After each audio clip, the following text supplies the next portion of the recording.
Welcome to Live, Let Thrive, a podcast about the Airbnb life, the share economy, and everything in between. Here are your hosts, Myka and Steve. Hello. We are back again. We're back. Welcome back. For episode 24. We're going to call this, what, Kobe Bryant? Kobe. Oh, man. The Black Kobe. Mamba episode. Yeah, the Black Mamba episode. Yeah, episode 24 of Live, Let Thrive. And I am your host, Myka, with my other host. I guess I'm the co-host again this week, like last week. You just bogarted my show, man. How you been, Myka? Been good, man. Literally busy this week, but I've been good. And we actually have another Airbnb host joining us by the name of Charles Hawkins. Go ahead and introduce yourself. Give it up for Charles. Oh, yeah, give it up for Charles. Charles. All right. What's going on, guys? Oh, just living in this podcast world, you know. We're all excited I'm to do happy this. to be on the Kobe episode. Yeah. But you said you're a Harden guy, right? I'm the Harden guy for sure. Oh, Yeah. well, he likes Kobe, so. He likes Kobe, and he doesn't like playing defense, but he's still a good player. You know, I'll give him that. he plays the reach-around defense. Already calling out my teams on it, man. We don't hold back here on Live, Let Thrive, Charles. Sorry. I'm not going to... I promise not to call you James this episode. So you're a Rockets fan, huh? So, yeah. We're going to dive into basketball, or are we going to get into this Airbnb life? What's going on here? Both. Okay. Both. So, Charles, I almost called you Steve. Charles, go ahead and tell us like how you got involved in Airbnb and kind of what you were telling us earlier. All right, so it was actually an accident. So I graduated from Kent State and moved to Columbus. And didn't do anything. Not really doing anything with my degree. I was just bartending, and I was going out of town for like 2 or 3 weeks. And I was worried about paying my rent and everything. This is about a year and a half ago. And one of my friends mentioned putting it on Airbnb, so I did. And at the time, I didn't know how it worked. So I didn't know that you had to block dates off. So I ended up getting bookings for like 3 or 4 months in advance. Ooh. Yeah. Yeah, so I saw what it could be, and I added a few more. I've had a few hiccups on the way, but I added a few more, and liking where it's going. Oh, nice. So that's cool. So you started it, and you got the Airbnb bug right away, I assume.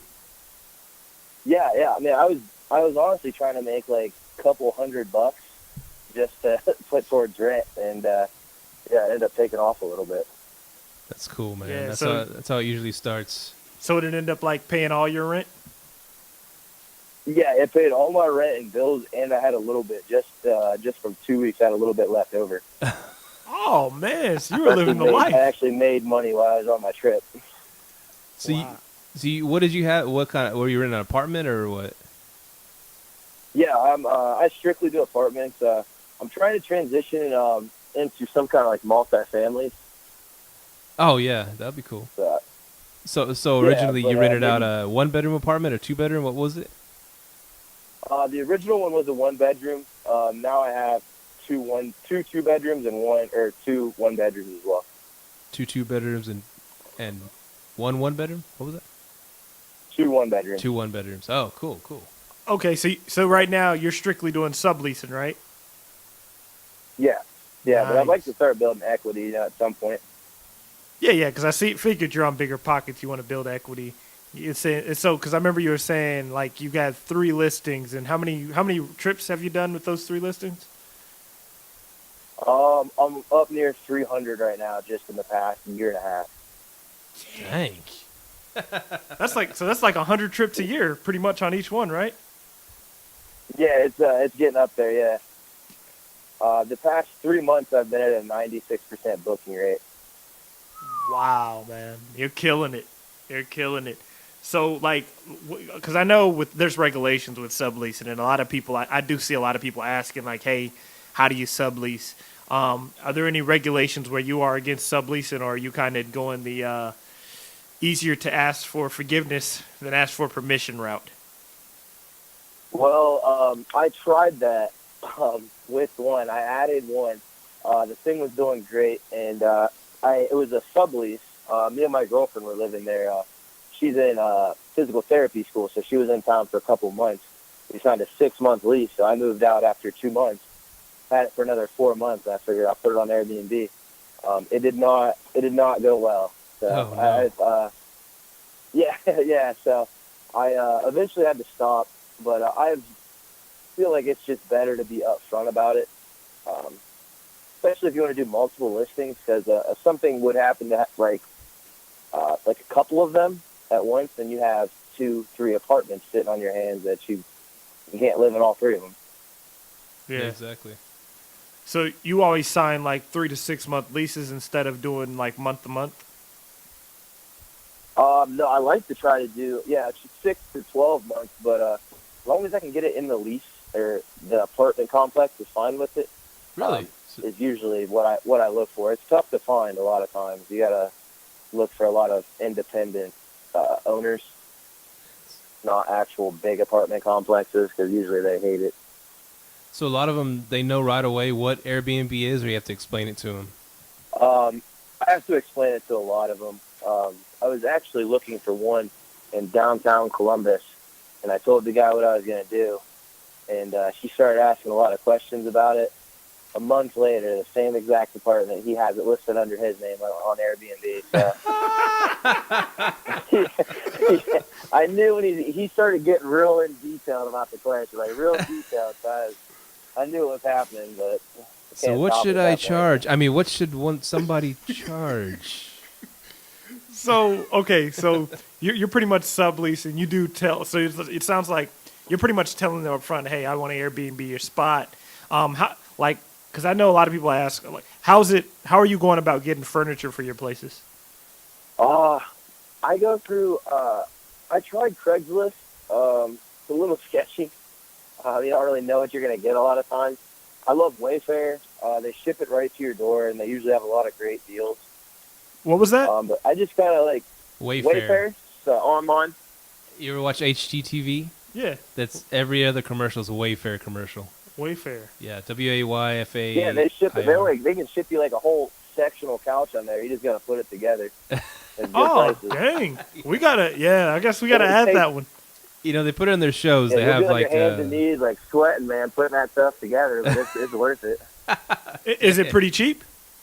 Yeah, it's good. It's good furniture for Airbnbs, and it's good price. I don't think it's something that like I would want to live on forever. Some of it's not the most comfortable stuff, but so like a sectional. How much? For Airbnbs. How much do those sectionals cost?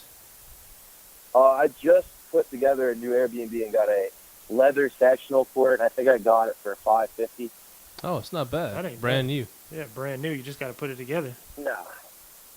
Yeah, I mean, a lot of it's just like taking time to look through deals, like going to Value City, looking at their clearance section, stuff like that. You know, I mean, you can always find deals.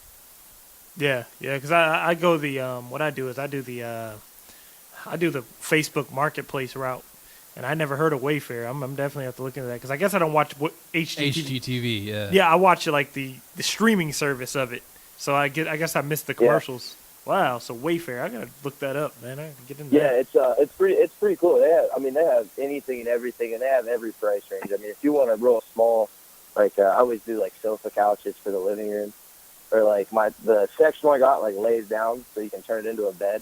Oh, sweet. They have all kinds of stuff like that. Yeah. So on your 2 bedrooms, like you said, you have a 2-bedroom apartment, right? Yeah. What's your maximum guests, and how much are you charging a night? I put it at 7 guests, and my prices vary usually, but for the weekdays, I usually keep it around $125 to $150, and weekends, it really depends because like right now, Ohio State's playing like every other weekend. So that's my team. That's my team. Go Buckeyes. Go Bucks. Dang, so you're busting down like $125 for just an apartment, right? Yeah. I'd usually do around $125 a night with a $40 cleaning fee. Oh, that's for really all of them. So you're close to some good stuff over there. I try to make it nicer. Like, they're all about the same size. Like, they're all around 1,000 square feet. But I try to put some really nice things in them. Nice decorations, yeah. All right. Let's go back a little bit because I want to know about, because you just started. Someone told you about Airbnb. You said, okay, I'm gonna do it. I'm gonna start. How did you go about starting? What did you do? What kind of stuff did you put in your place? And how much how did you know to charge? How much did you know to charge? Because I'm in the beginning phases actually myself. Michael's been doing it for a little while, but I'm starting out right now, and I feel like I want to mess with the prices every day. I'm like, oh crap, I didn't get a ding today. I want to mess with the prices, and I'm just paranoid as hell. And I put I got the furniture in, I got everything together, and it's running pretty good every day since I started it actually. But I just want to know how you did it and your beginnings. So for me personally, there was a big learning curve. I'm kind of a messy person by nature. So yeah, like if my girlfriend was here, I'm sure she would be going off right now. But I'm a little bit messy by nature. But so I didn't know up to what standard it needed to be. So I'm on vacation, the very first time I ever had a renter, and I didn't clean my apartment before I left. But I left the key there. So I didn't think anyone would rent it. Like I'm like, oh, no one's gonna rent my little apartment, Yeah. And yeah, it was bad. So I got one of my friends to go over and clean it for me, and I was gonna give her like $100, and she texted me like, that place was filthy. Like, you better give me at least $200. Dang, that bad? Right? Yeah. She said it was bad. Yeah. I've been living there for about 8 months, man. I'm a messy person. I'm working on it, But so there was a learning curve, and after that, like a big thing for me was I'm not good at cleaning, obviously. So I need to facilitate other people to clean, and it's tough finding a good staff.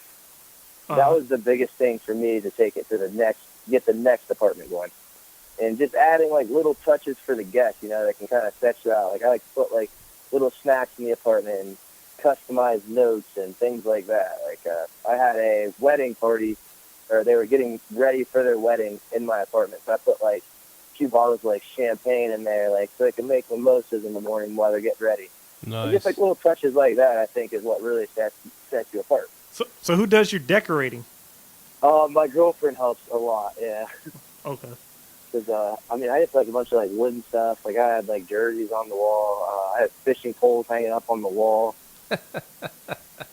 Yeah. Sounds. Yeah, I had to change it up a little bit. So the learning curve. You had the first guests come in, right?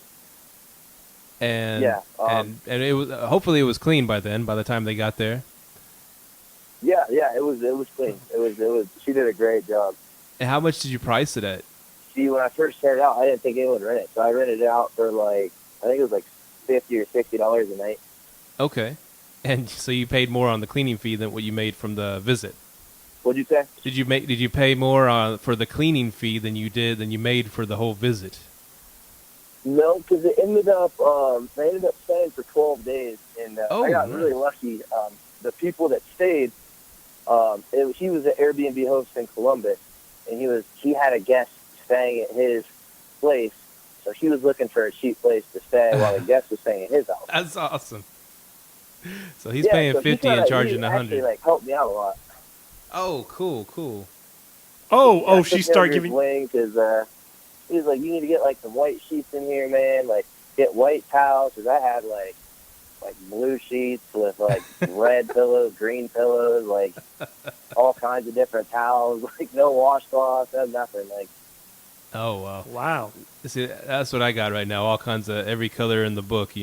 Yeah, I mean, if you think about it, like when you go to a hotel, like you kind of like they have everything is like white, and right? It looks nice and clean. So I make sure to do that for all my apartments, all white, comforters, sheets, towels, washcloths, because you can see, like, you can tell it's clean. If it's dirty at all, you can see it. Yeah, I mostly stay at motels. Pay by the hour. Yeah, I'm gonna I'm gonna do that actually because I do white and then I do blue, like the hotel blue, like the upscale ones, I guess. But I'm gonna have to do that. That's a good hint. A good tip to do all white. Yeah, I'm gonna do that. I'm gonna take my stuff back to Ross, Yeah, man. I mean, it just kind of, especially for like the first time travelers, because they're a little sketchy.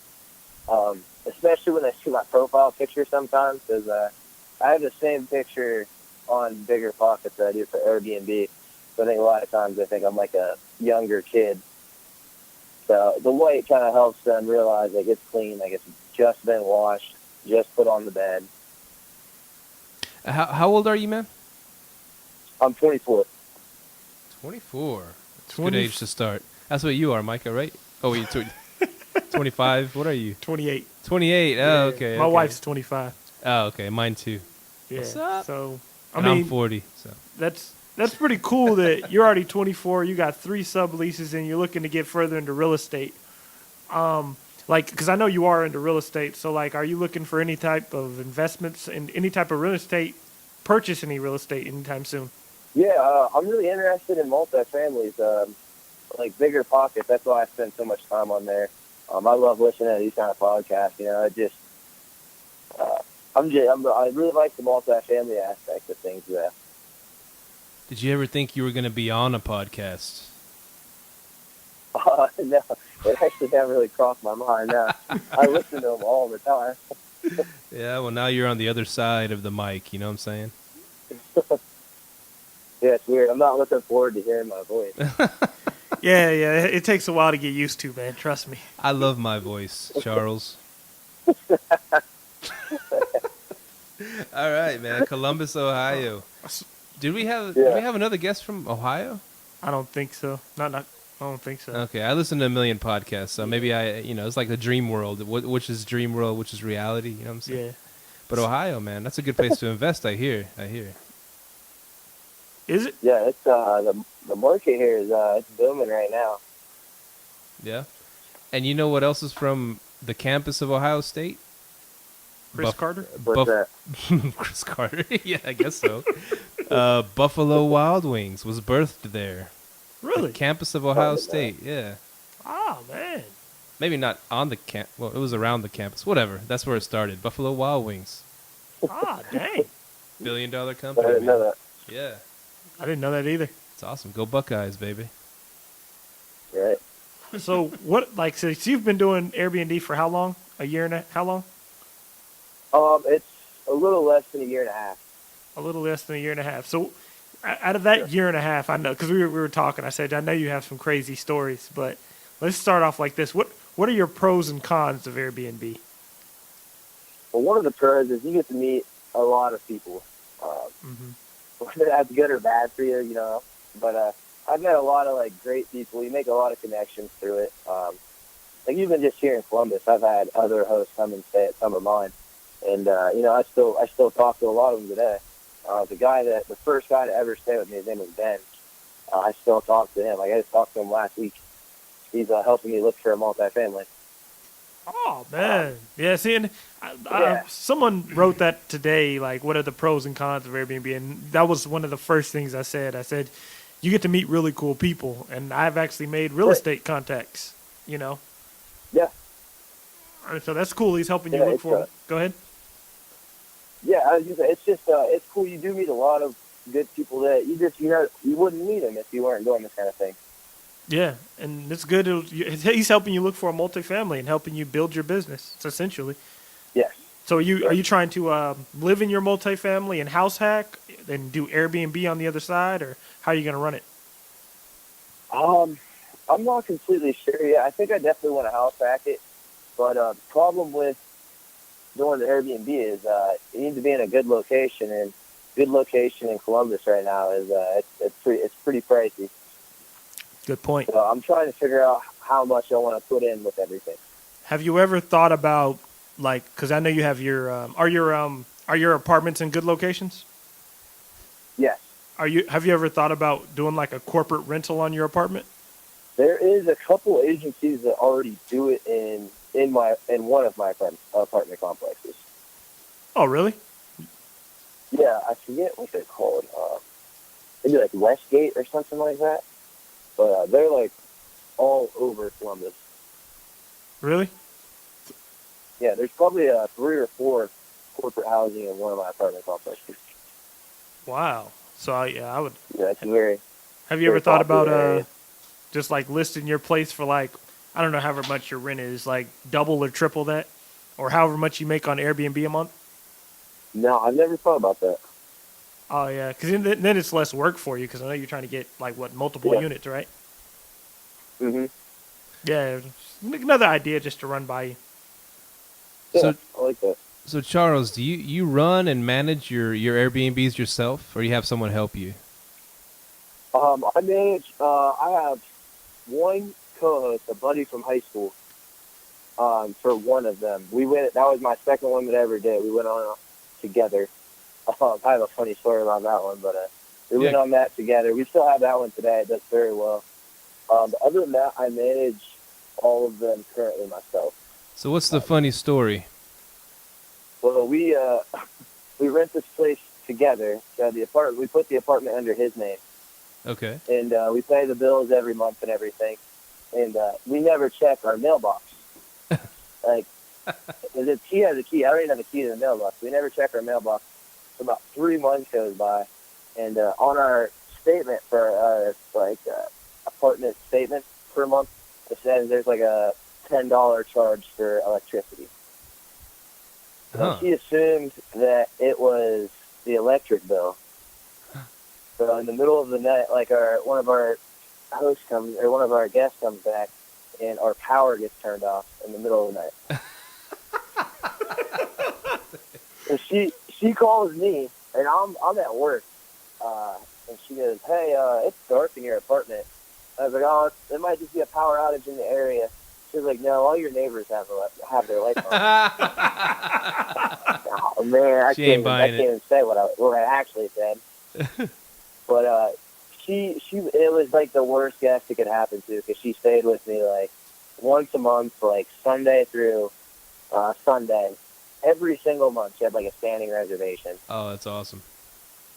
Yeah, so we ended up getting her like flowers and chocolates and wine and everything, trying to make it up to her. And she's like, I can't stay in an apartment that's dark, you know? Like, we got like a hotel room and everything. Oh, so you got our hotel room? Yeah, because we couldn't figure out how to get the power back on. So we called and paid. We had it was like a $500 electric bill. Oh, wow. Yeah, it was terrible, man. I laugh about it now, but I was not laughing then. So you learned to receive all your bills via email from then on, right? Yes, yeah, I transferred them all over. It was an experience, man. You live and learn. But that's interesting, because like you went out of your way to try to cater to this awesome guest, you know, and you hear it all the time in the hospitality industry. You know, someone goes to that hotel a lot. They give them rewards, you know, gold membership or platinum and all that stuff, or a casino where you spend a lot of money at. They treat you, they give you free rooms, all that crap. And you knew she was like this important guest for y'all, and you went out of your way. You bought it, like you said, flowers, wine, all this stuff. And I guess she still left because you're saying that. She ended up coming back the next day. Oh, okay. Beautiful. And yeah, go ahead. I was gonna say I was nervous because she had so many reservations with us. Yeah. And you want to give the best experience you possibly can. Mm-hmm. That's hospitality, man. I love it. And that's what one of the things I was gonna ask Myka, because like he threw threw someone my way that because he couldn't accommodate. She wants to stay for a few months, and she was going to pay big bucks. So if I land this is a big account to land.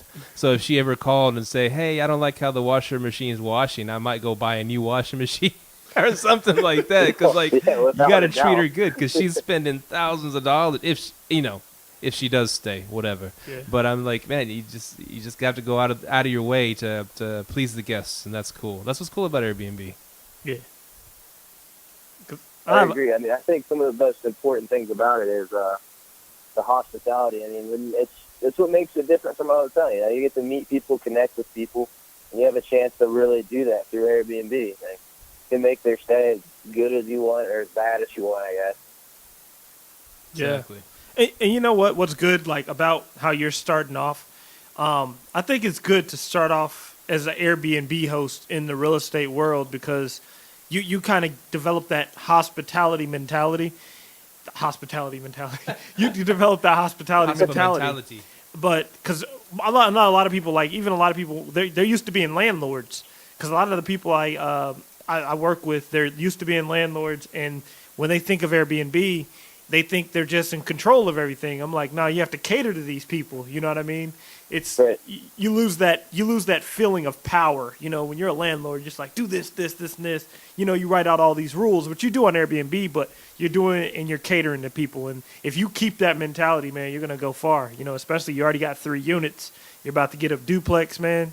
You're definitely on the right track. So you listen to Bigger Pockets, right, Charles? Yeah. Do you remember episode? I guess there's several episodes, but Brandon was talking about dipping his toe into the Airbnb world, and he's renting out this one place kind of close to some lake or something over there in Seattle or in Washington. And someone was he said, "Yeah, I just hate it when they start bugging you with stupid questions." Like one guy was like, "Yeah, do you have public transportation?" And he's like, "Yeah, we got public transportation." So what's the bus schedule? What's the train schedule like? It's like, well, look it up. It's on Google. Like, I'm like, damn. I just hate getting pestered with stupid questions. I'm like, dude, you got it. That's part of it, man. And you know what? I got hit up with some stupid questions yesterday, and I just catered to the guy. Yeah, I mean that's basically all Airbnb is, man. Yeah. I mean, that's what they do, though. I mean, I have a little guest book in there that I try to put it in there. Anytime I get a different question that I haven't heard, I put it right in the guest book. Like, what's your favorite place to eat in this location? I have a big list of places I like, that my girlfriend likes. Like, I feel like wine bars, go here. I feel like beer, go here. Like, stuff like that. I mean, that's a big part of Airbnb, is answering those kind of questions. Yeah, and most of the people asking questions, I notice there's sometimes the people that don't use Google. I mean, because most of the time you just Google what they're looking for. Because I ain't gonna lie, because most of my timeshares, I don't really know what's around in the neighborhood. Like, they'll ask, hey, so is there? Because this guy was bringing a trailer to the unit yesterday, and he's like, hey, do you know a good storage place? And I'm like, I just Googled it real quick and gave him the phone number, and he ended up leaving me a 5-star review. He's like, hey, yeah, this guy's really helpful. He showed me where to park my trailer. I have no idea what this storage place was, but hey, it worked. You sent him to the hood or something. I don't know if it was knee deep in the hood or what, but it worked. Man, I had a older couple. This was probably like a couple weeks ago. It was their first time on Airbnb, and they called and said, like, how do we get from the airport? Like, what's the directions from the airport to your apartment? And it's real close to the airport. I mean, usually people just Google it, you know. But I actually offered to go and pick them up. I ended up going and picking them up from the airport and bringing them to the actual apartment, letting them in and everything. Nice. Above and beyond. Yeah, so that's the kind of thing that, like, sets you out.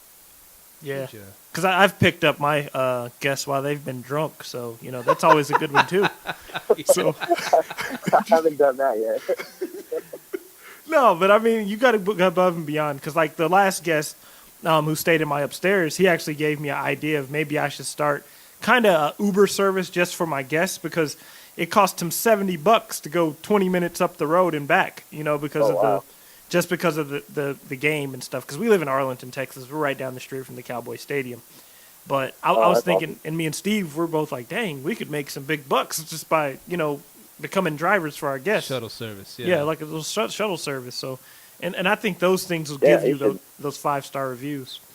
And what you cool? should definitely Go ahead. advertise that on your listing. Yeah. Oh, big time. Oh, yeah. And a cool. Yeah, I think that's it. I'm sorry. Go ahead. No. Go Oh, ahead. okay. No, but you were talking about like restaurants or recommendations from the guests, you know, and a cool byproduct of this, because my first guests were like, yeah, what are some good spots to eat at? I said, okay, what kind of stuff you're looking for, you know? And they said, well, we're gonna get in tonight about 10:30 p.m. So you know any good spots? And I was thinking, well, restaurants that I know which is only like 4 or 5 go-tos that aren't chain restaurants. I don't want to listen to a chain restaurant, right? McDonald's. Yeah, McDonald's, yeah, Burger King. And so so there's only a couple. There's a handful of go-tos that we like them, so we go there. And but so I was thinking, but most of those are closed by 10:30, 11 o'clock. Kitchen closes, and so I just recommended some sports bars or whatever. But I was thinking, I was like, man, I really need to get out and try different things just for the fact I can recommend places to people that are coming to town. Mm-hmm. And I get to, experience different restaurants at the same time. And of course, it's a business expense, right? And so I get to try different spots, write it off as a business expense. And I'll have more information for the guests as as they come in, and I can tell them which ones to go to. And it's just like it's a cool byproduct of Airbnb. I can tell you a way to do that by saving money. Oh, what? This is what I do. Google. Kind of. Because you have a guidebook? I haven't filled out a guidebook yet. I have a guidebook about this thick in all of my rooms. What I do is I just get on Google, I look up what's good, and what I do is if it's like a 5-star restaurant, I'll just copy and paste someone's review of the place. Like, hey, this place is great. It has this, this, and this. And I'll put it in the guidebook. Good idea. Oh, nice. So then they'll know, oh, well, this place is good. You know what I mean? Just kind of, or you can go to other restaurants, but, you can be the cheap way like me. I have a guest book that, like, it has my favorite restaurants, and then I leave, like, a space for the guests to write. Like, if they went to a restaurant that they like, they can write, like, what they liked about it, what they got to eat, stuff like that, so they can kind of talk to other guests that stay after them. That's a good idea. I need a guest book. See, I have a guidebook. I need a guest book. I need to get on that today. Yeah, you just type one up, you just kind of give them a nice greeting and everything when they get there. And, like, do you ever talk to the local businesses and say, hey, I got a spot, I got a lot of people coming to town, you want to give them a coupon or give them some kind of incentive to come here, let me know, or something like that? I've done it a couple times. I've had a few big stays of like a month or more. I always try to get them like a gift basket or something, but a lot of times, mostly in Columbus, my stays are 1 to 3 nights usually. Most of the time I would say that I don't get longer than 3 nights. So it's kind of tough to keep it going for each guest, but I have such a high turnover rate. Yeah. So who goes in there and turns it over for you? You said you don't clean, right? I do not clean. No, that is for my guest's sake. I do not clean. I was a bartender when I first moved to Columbus, and I just kind of had like friends that were looking for extra money, and it just got to the point where it was just too much of a hassle, reliability. So I switched over to a professional cleaning company, and it's been a great choice. I love it. I usually just send them a picture of my schedule for the month. Try to give them like 24-hour notice if I get a late booking, and they take care of everything. Like 3 or 4 sets of sheets. One goes with them, gets cleaned. One's on the bed, and there's a backup set in the closet for however many beds there are. That's awesome. Question. So, like, let's say, have you had any problems out of them? Like, they can't show up, so you had to go to a backup cleaner? Yeah. I kept, there's not too much of the professional cleaning company. And there's only been twice so far, and they let me know the night before, so I had time to get it scheduled and everything, get someone else in there. But they're usually pretty good about it. I have, like, a contract that I try to, like, I give them. It's not like a binding thing, but it's just, like, what I expect. So, like, I know stuff happens. Things pop up, and you got to go and do stuff. So it's fine. Like, it doesn't bother me if, like, every once in a while they have to leave and they can't make it. As long as they give me some kind of notice, it's not 30 minutes before a guest checks in or something like that. So you said you charge a $40 cleaning fee. Do they clean it for $40, or does it cost more than that? Sometimes it costs more than that. It just kind of depends on the clean. Usually if a guest stays for a night, most of the time it's not too, like, the place isn't too dirty. Usually $40 is right around the standard cleaning price, 40 to 50. Most guests probably leave it pretty clean, right? I mean, or is there some guests that went in there and just totally trashed the place? For the most part, I've only had a few guests that it was just kind of like the place was real messed up. But one was recently. I went in, they had like, it was no joke. They stayed for about a week. There was probably about more than 10 bottles, big bottles of Hennessy that were completely gone. Oh, wow. Dang, didn't even leave you none? Yeah, and they were just like sitting on the floor, like everywhere. Oh, my gosh. They're partying Yeah, hard. so I haven't, not too many problems. Every once in a while, you got people smoking in there and stuff like that. Question, since do you allow smoking on your listing, or? No, I do not. Just because, like, I have neighbors and everything. Okay. And I don't want the place to smell like that, because you might have one guest that likes it, but the next guest probably isn't going to like it. Yeah, because that was my next question, was how does that affect future guests and whatnot? Yeah, I mean, personally, like, I probably wouldn't care at all. But it's just like dogs and cats. Like, I don't know how animals, just because the next guest can have an allergy. Yeah, so I think that it's more of like a consideration for the next guest. Yeah, that's the exact reason I don't allow pets. I mean, it's not that I'm against pets. It's just that next guest, because my mom's real big on that. Like, she knows, like, not to, like, my mom's, she pretty much breeds dogs, and she was saying the same. She was telling me that. She was like, okay, if you allow pets, you're gonna have to attract a certain amount of certain type of guest, because if someone's hyperallergenic, has allergies, it really jacks stuff up. So yeah, I'm the same way. Yeah, I mean, you always get messages from people saying, like, we're only staying for a night. We don't have anywhere to put our dog. And I feel bad, because I really do, like, I mean, I have mine set on Instant Book. Like, I welcome anyone and everyone. I just can't. The pets, I just can't do. So a question, I mean, for both of you, because I'm just starting off. So Instant Book, let's say someone, boom, Instant Book's your place, right? And whatever. And then they message you and say, oh, by the way, yeah, I got a dog or something or whatever. Is it cool? Like you said, for one night, you can turn them down or cancel the Instant Book without getting binged, or how does that work? You can cancel 3 You can cancel 3 Instant Books without getting dinged. But what if it's blatantly going against what you said on your Airbnb, that you don't allow pets, and they're trying to don't let the pet in. No, yeah, I know, but I mean, you that cancellation goes against you. Don't cancel it. Just tell them they can't bring their pet. So, like, I think that's another big reason you need to always do all your, like, conversing with the guests through Airbnb's app.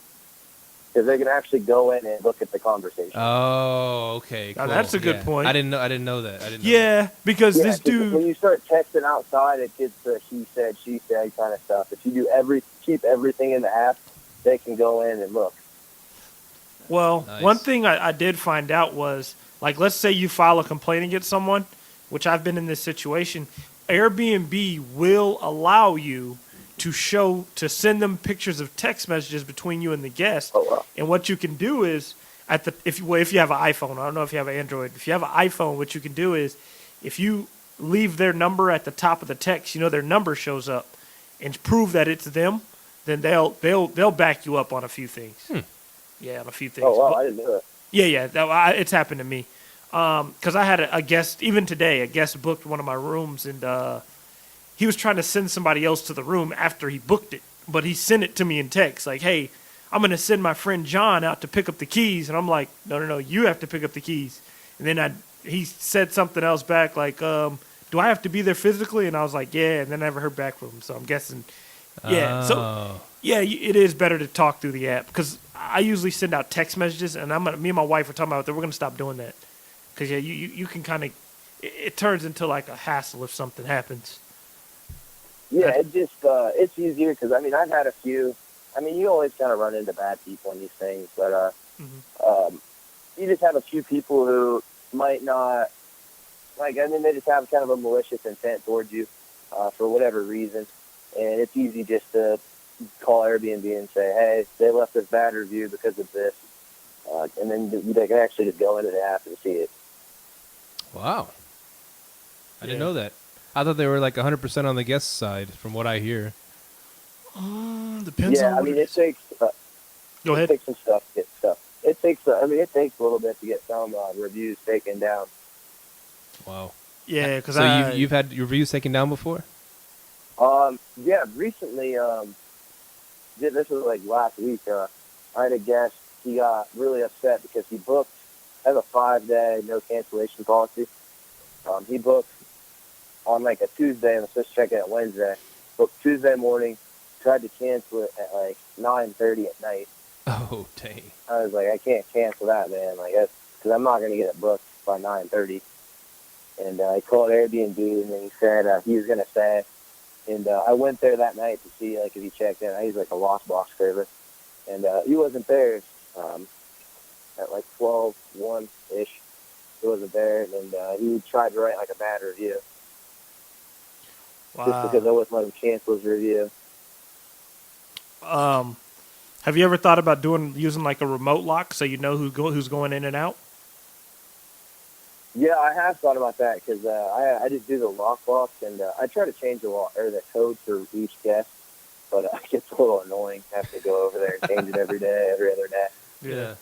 If you go to remotelock.com, one of the locks I've only been using this lock for a month now or so, and it's really cool. You can set up it actually integrates with Airbnb.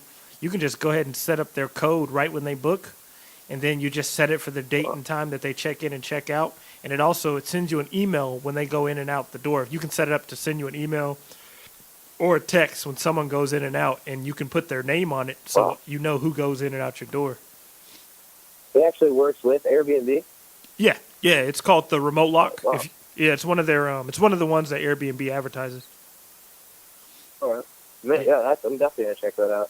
Yeah, they're a bit pricey. I think it's like $269, but it's well worth it. Like if someone enters your house that ain't supposed to, and it deletes their codes automatically.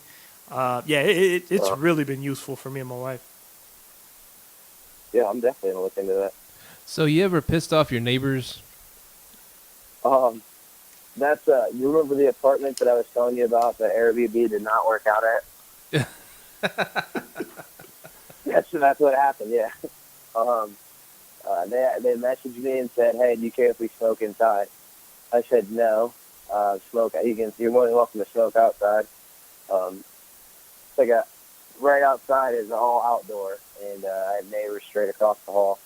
And they went outside, and I didn't realize how much they were going to be smoking. They were only there for 3 days. And my neighbor calls and said they put out all their cigarettes in their plant. Oh, no. Damn. They're kind of dramatic people. So I was like, I'll clean it out. Like, I'll get you the plant. And so I messaged the people, told them to stop in a nice way. They did not stop for 3 days. And I get there. There was no joke. Probably about, 70 to 100 cigarette butts in 2 or 3 plants. Jeez. Damn, that sucks. Yeah, so that's, and by that point, they had already complained to the apartment complex 2 or 3 times. So, because when you have guests like that, you said you still do Instant Book, right? Yeah. I think that's a big tool in getting more bookings. Yeah, it is. It's really big. Yeah, you're right. I still use it too, but I was just wondering, have you decided to stop using it since you've had guests do things like that? No, I still think the good outweighs the bad on that. So, I mean, for every bad guest that you have, I think you have, 25 good guests. So, I mean, you're always going to run into people trying to take advantage of that. And, I mean, it's a shared economy, so you're always going to run into people trying to take care of that kind of stuff. Yeah, exactly. What, I mean, it's like anything else. Okay, real quick, back to the pet thing. What if they say it's a service animal? Do you have to let them stay there? I'm actually not sure. I've never ran into that. Yeah, I had that come up the other day. And I just straight told them I'm not allowed to allow your dog because of the resort. You know what I mean? Now, I know that they can come out. See, this is the interesting thing about Airbnb compared to hotels. A hotel cannot deny you if you have a service dog. Airbnb, yeah, you can kind of deny them. You know what I mean? So I wonder what, like, because Airbnb is now paying Airbnb is now paying hotel taxes, so they're treated as a hotel company now. You know what I mean? So I wonder what kind of pushback they're going to get on that in the future, because you can tell them no.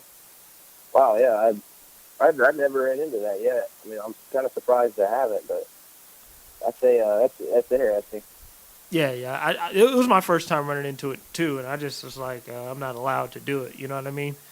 I don't want to guarantee. I can give you the room, but I don't want to guarantee you a room, and then they turn you around because I do my timeshare. So yeah, I definitely know what you mean. But yeah, I think you could. Yeah, I think you could say no if it's your own personal property. I know hotels can't. Yeah, I mean, you're still your personal area.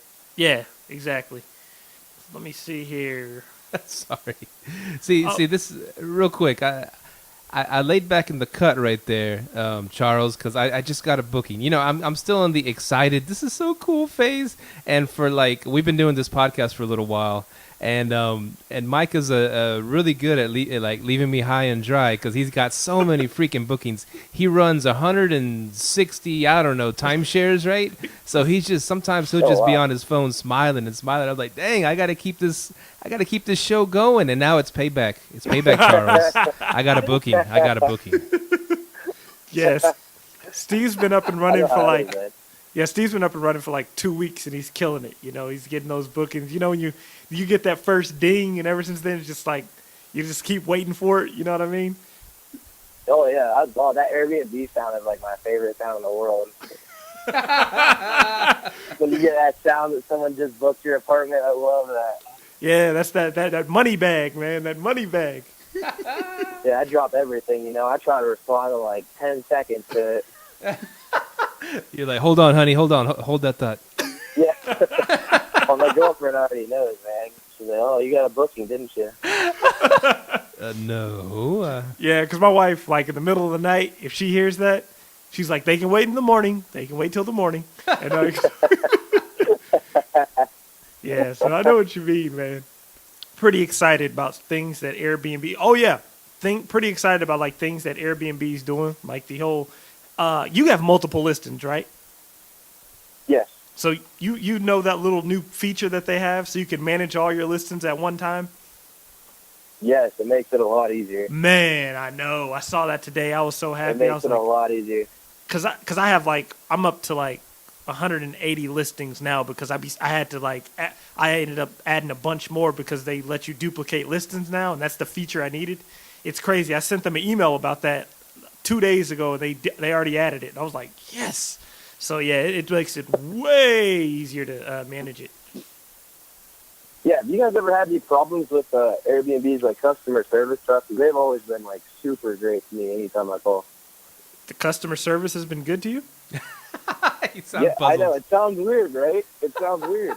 But anytime I call that, they gave me when I became a super host, they gave me a super host hotline number, and anytime I call, they're on it. Yeah, I call it that line too, and they're sometimes not on it. But they're off it, bro. But no, I don't know. I've had a few issues with Airbnb, but the last couple weeks it's been pretty good. Actually, now their customer service is really good with me because after we had one little scuffle, if any of my guests call them about anything, they call me or send me an email. They're like, hey, this guest called in. They want this, this, and this, and we'll let you know every step of the way because they ended up taking some money from me one time wrongfully, and ever since then they've been on top of it. So I could say at this point they've been good, but who knows in the future what's going to happen. And so another question I have for you, do you list on any other sites besides Airbnb, like VRBO? I've looked into them. I actually just read. Have you seen Airbnb's book, the Airbnb story? Have I what? It's someone wrote a book about how Airbnb got started. They talk a lot about the other companies that are rivals to Airbnb. I've checked some of them out, but I still think Airbnb is the most viable option. Mm-hmm. Okay, I only list on VRBO, but what I do on VRBO is I just raise my prices sky high. And no. So pretty much what it is I raise them sky high. So if I get a booking on there, okay, cool. It's just extra money. You know what I mean? So the reason I use VRBO is for that reason. And I actually got the lady I got hit up about for, and I sent to Steve. She was on VRBO because what I noticed is those people pay more for your place. So if you're on there, you should definitely list on there because you have it's usually more baby boomers on there, and they're willing to pay more for your place. What happens if you got 2 bookings at the same time? No, you can just link the calendars. Oh, really? Yeah, you just link. Yeah, just link the calendars. Once you have the calendars linked, you'll never get 2 bookings at the same time. Well, yeah. Yeah. VRBO. I actually told Steve I like that it's more profitable than Airbnb, but Airbnb is where I think it has more traffic. Yeah, that's where all the millennials are. Yeah. More millennials. So I was trying to set that up, and I was talking about that in the next show about setting up my VRBO, and I quit. I just like, screw this. This is not user friendly at all. I don't know who designed this website. It was just, oh my gosh. And they wanted their pictures a certain size. Oh, you can't upload that picture. It has to be this many pixels by this many. And I'm like, what the? And so I told Myka, I'm not doing it, man. He's like, no, you got to do it, bro. I just got one for the other day for like $500. Like, dang, all right, I got to do it, bro. Yeah, like you'll get people on VRBO, like, because I sky high my place. Like, I had a dude stay for like stay in a private room for like $80 a night. But It was on VRBO, so I mean, he's willing to pay that. You know what I mean? And that's why I always tell people. I'm definitely check that out. Yeah, it's just extra income. I mean, if you just want to put it on VRBO, if you like, okay, I think I'm going to get more from Airbnb, just put it at a sky high rate. Do you use like a pricing tool? I tried. What's the Beyond really Pricing? I tried one in Columbus, and they said it wasn't in my area yet. What was it called? I forget the name of it. It's like it's a really big one. It's not Beyond Pricing, like is it? One. No, I don't think so. I can't remember the name of it, but I called them and tried to set up like a demo because I think if I'm getting 96% booking rate, I have some room for higher prices. Yeah. And they said it wasn't available in my area, so I'm trying to just play with them myself to see what I get. Yeah, try beyondpricing.com. They're pretty good, and they'll like raise your price to a pretty nice little amount if it's the right time and it's something's coming. Have you guys ever heard of Guesty? Yeah, I've heard of Guesty. I'm actually looking into using that. Go ahead. I called them probably about a week and a half ago. It took them about 6 days to get back to me. But they said they're stationed out of Israel. But it was, I don't know, because the actual idea of it seems great. You only charge 3 to 5% for their management. Mm-hmm. But I looked online at some of their reviews, and they have some really, really rough reviews on there. Oh. Really? What reviews? Bad, rough. Bad? Really rough. Okay. Thanks for letting me know. They changed the guest password and their payout methods.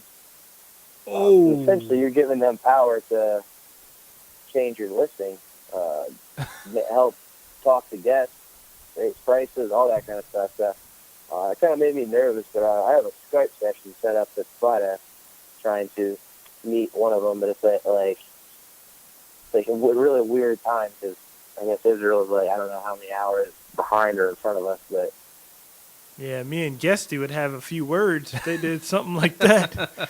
Wow, I didn't know that. I saw like 6 reviews that said like they changed their password and they were like locked out of their account for 7 days, and I'd be freaking out for 7 straight days if I couldn't get into my account. Oh yeah, I'm definitely not using them. I use Beyond Pricing and that's it. And I tried Aviva IQ, but they suck. I hate this. I'm sorry, Aviva IQ, if you listen to this podcast. But Sorry, Jasper.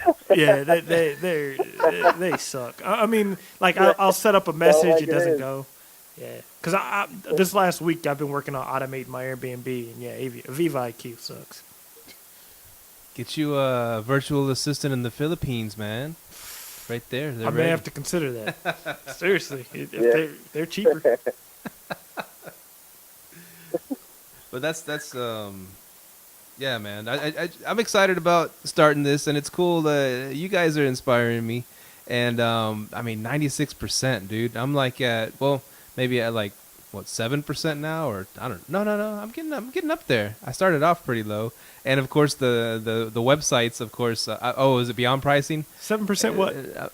Occupancy rate. When I first started out, and it's funny. Beyond pricing puts that health score and your whatever the ratio, and it's kind of like health score. Your health score is like 11. That's pretty shitty or pretty bad. I'm like, damn, beyond pricing. I'm just starting off, and it's like. It's like your bookings are subpar. It's like giving me all this crap, man. It's like, what do you want me to do, man? You're the one pricing this crap for me. Yeah. Oh, for real. I've been beyond pricing. Yeah, I ain't gonna lie. You get excited when that health score goes up. When you see it in the green, you're like, oh yeah. As soon as you see it in the green, you'll start getting bookings, man. That's why I love beyond pricing, man. And they only charge 1%. Yeah, 1%. Now here's another gripe about VRBO, because I linked them both on there, right, on beyond pricing, and the Airbnb one, yeah, perfect. It shows me the prices, blah blah blah. I go to my Airbnb app and it shows me the prices are synced perfectly. I go to the VRBO one and it says prices on here's the prices on beyond pricing. They're a little bit higher than Airbnb. And I go to VRBO app, and it's still at the same freaking set, $80 a night or whatever. I when I very first started, I don't know if the website's different than the app or something, but it's still showing. I'm like, I hope no one books that because beyond pricing is showing me that the prices are where I want them. You know what I'm saying?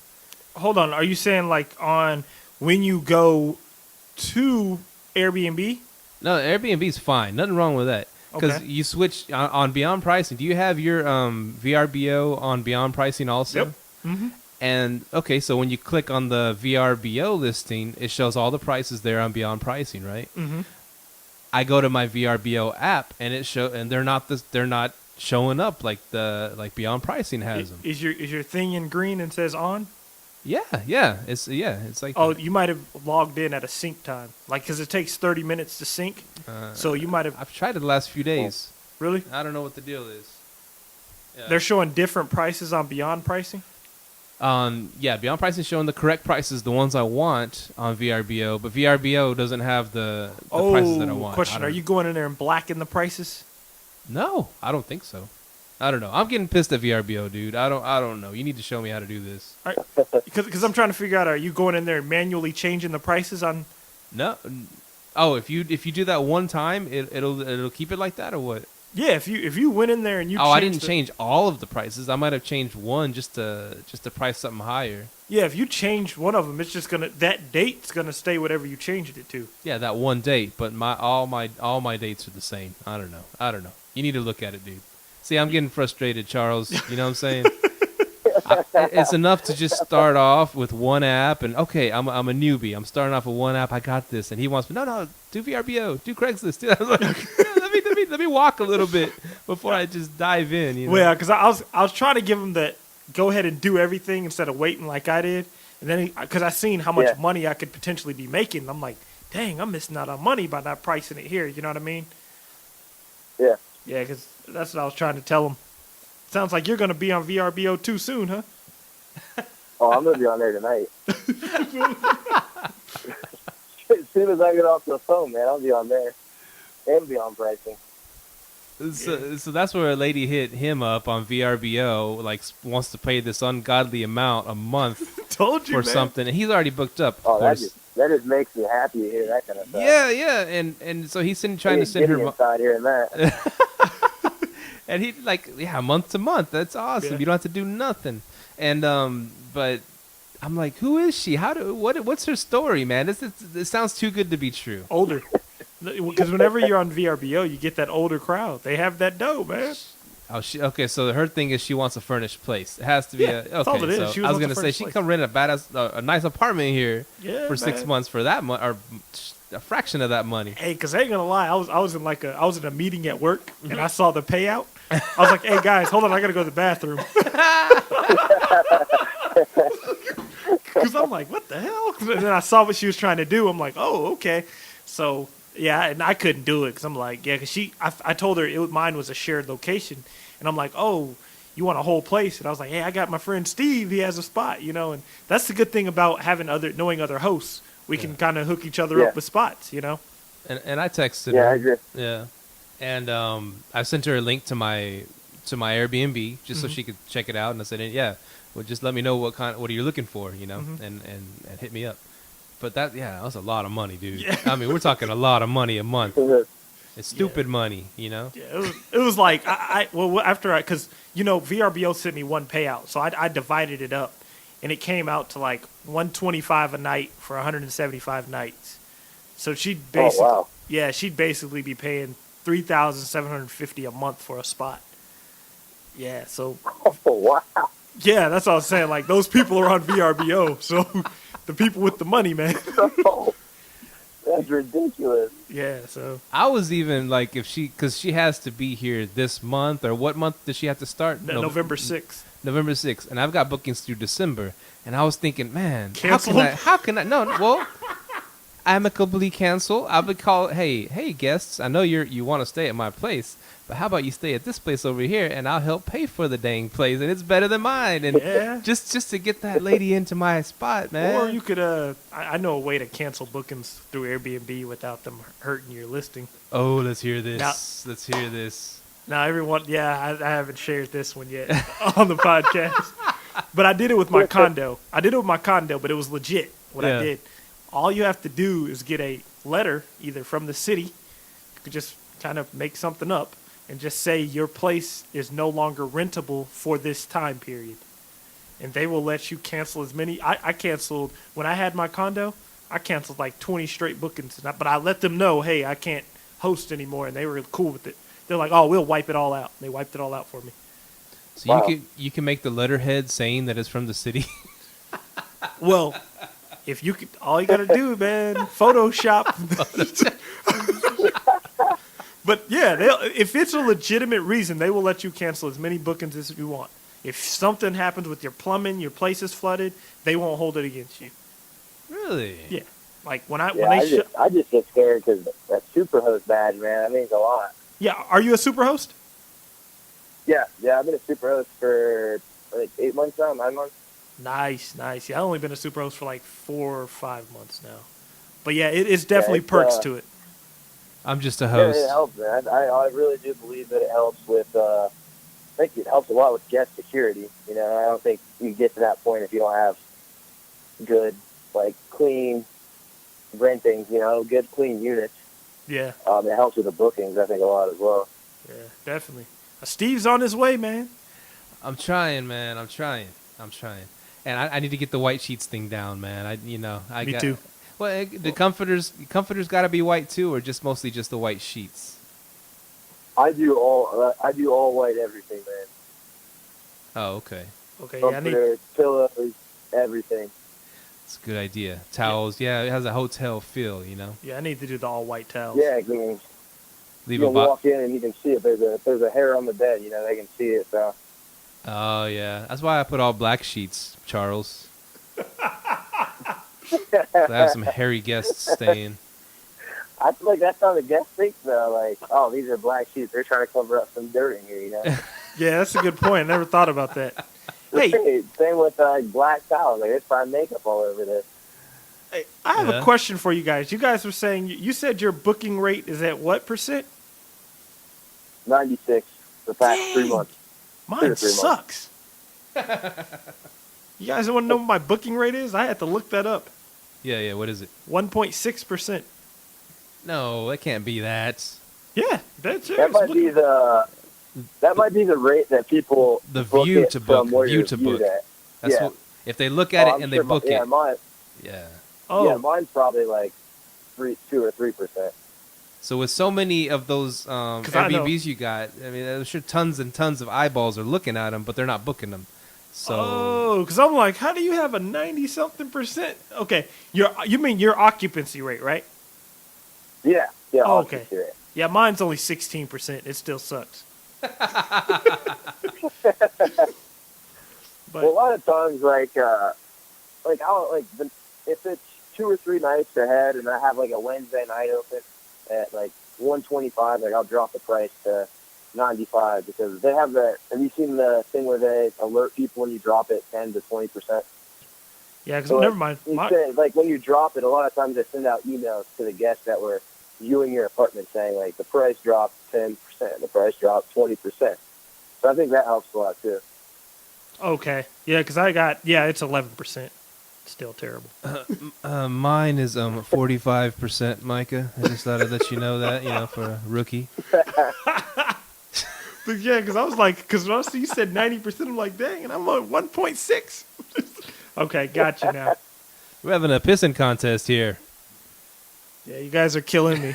I'll have to up my game. I'll teach you some things about Airbnb, Myka. Okay, just listen to my podcast. But yeah, man, Charles, man, it's been good having you. You were it's a pleasure being on the show, guys. Definitely, man. You can come back anytime. This is fun. We have a lot more questions to ask you and stuff. We're sitting we're getting close to 70 minutes of this, and it's great. We're having fun. I learned some things. I try to learn something from every guest. But the white sheets thing is a good thing, and no smoking. Definitely no smoking. So no smoking, no pets. And it's great to have you, bro. I'm inspired. I'm gonna get mine up to. I mean, mine's only 45%. It's only 45%. I'm gonna get it up to 96% pretty soon. Myka, yeah, me too. It might take him a while. He's a little slow at this game. Yeah, 11%. You guys are killing me. Hey, but can you text us the link to your Airbnbs, man, and we'll definitely put them on our site. When your podcast comes out. Sure.